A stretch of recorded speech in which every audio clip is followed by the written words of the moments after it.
دعنا ما أنت تسوي مكان على بركة سعودنا الدجاج لو كان بنانو مقالة لسوقني تانجيه بربرسان أو قار إذا من الصومال ذا لقى بربري يقوى إذا من إثيوبيا لقى بربري أيام يشؤون لجرو مددر لقيه يعني بربر كاسي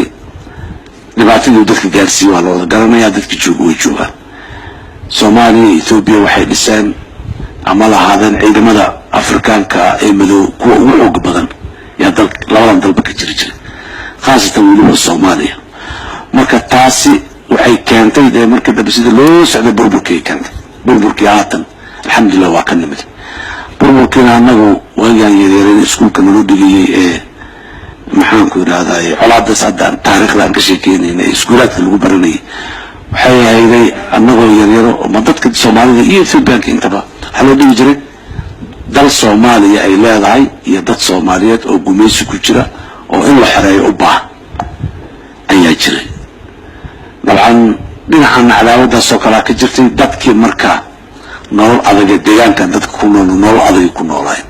dawladda Itoobiya wax ku ma lahayn intii Soomaaliya ma balaayeen الذي بناك جرب ظروفها يعني يجري ما أنت لكن وحي عكسي اسبدل كم بلا عقله هذا dadka Soomaaliyeed waxaan u geyn doonaa hadii aan la yiraahdo fariinta aad noo dhiibteen oo ah war annaguna waan noolnahay waana tashanay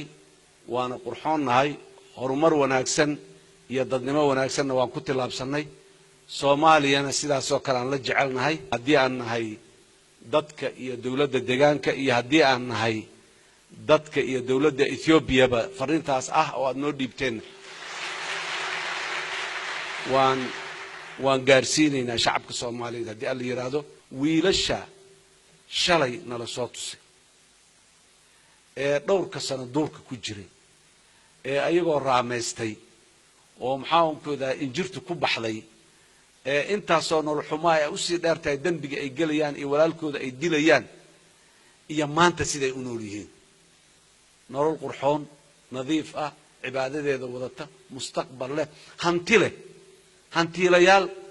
yay noqdeenba maanta oo waxaba sanadka aakhirkiisa waa xisaabtamayaan maxaa faa'iido soo gaarooba ka hadlayaan waa hadda ninkii shalay muxuu ahaa duurka muxuu ahaa nolosha adag ee qaabka daran ee muxuu ahaa isaas ku jiray maanta ninka ku xisaabtamayo sanadka aakhirkiisa maxaa ii soo haray markii qarashka la iga jaray shaqadii aan qabtay intaana mishaar qaadanaya ee qoyskiisa iyo reerkiisa bil siisanay asoo mishaar qaadanay haddana sanadka aakhirkiisa dhahayo maxaa ii soo harayo muxuu looga shaqeey inta hanti lama u imaan hanti kala ma ay soo noqon muxuu ahay markii ay ka iimaanayeen oo markii ka iimaanay hanti lama ay imaan ya wax lagu doorsadaa jira waxaasise ma ka suurta geli karaan reer hebel ma suurta geli karaan waxaas waa maya xasan sheekh maxamuud oo wax laga weydiiyay socdaal dhawaan uu ku tagay ismaamulka deegaanka Soomaalida ee wadanka Itoobiya oo si weyn loo hadal hayay ayaa waxa uu ku jawaabay طبعا دولة إثيوبيا aniga madaxweynaha jamhuuriyadda Soomaaliya nahay dowladdaas deegaanka dalka Itoobiya ka tirsantahay ayadoo aanan casuumad martiqaad aan ka haysanin dowladda dhexe Itoobiya ma tagi karin marka ra'iisul wasaaraha Itoobiya ayaa martiqaadkaas loo fidiyay waxa tahay madaxweyne ugu horeeyay Soomaaliyeed taga deegaanadaasi diyaaradda Muqdisho ka kacdana si toos ah jigjiga uga degtay dad badan oo Soomaaliyeed waxay aaminsan yihiin dhulkaas inuu yahay dhul Soomaaliya ka maqan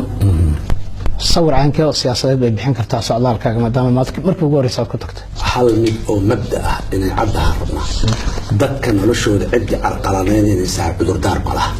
horumarkii iyo wanaagga meeshaas aan ku soo aragnay maanta cidda dhayso xoreynaynaa iyo waa waxaynaynaa ma raacsanin mana ayidsanin in la carqaladeeyo iyo in mushkilo la qabo ma qabno ra'yi siyaasadeed dadkii qabana inay wada hadal iyo ra'yigooda ay si nabada ku cabiraan qabna marka dalkaas hadda xoreynayo ra'yi anaga noo yaala ama aan aqbalsanahay ama aan entertain gareynayna marna ma dalkaas xorriyad loo raadinayo dadkaas nolol maanta loo raadinayo oo cidda u raadinaysa aanan garanayn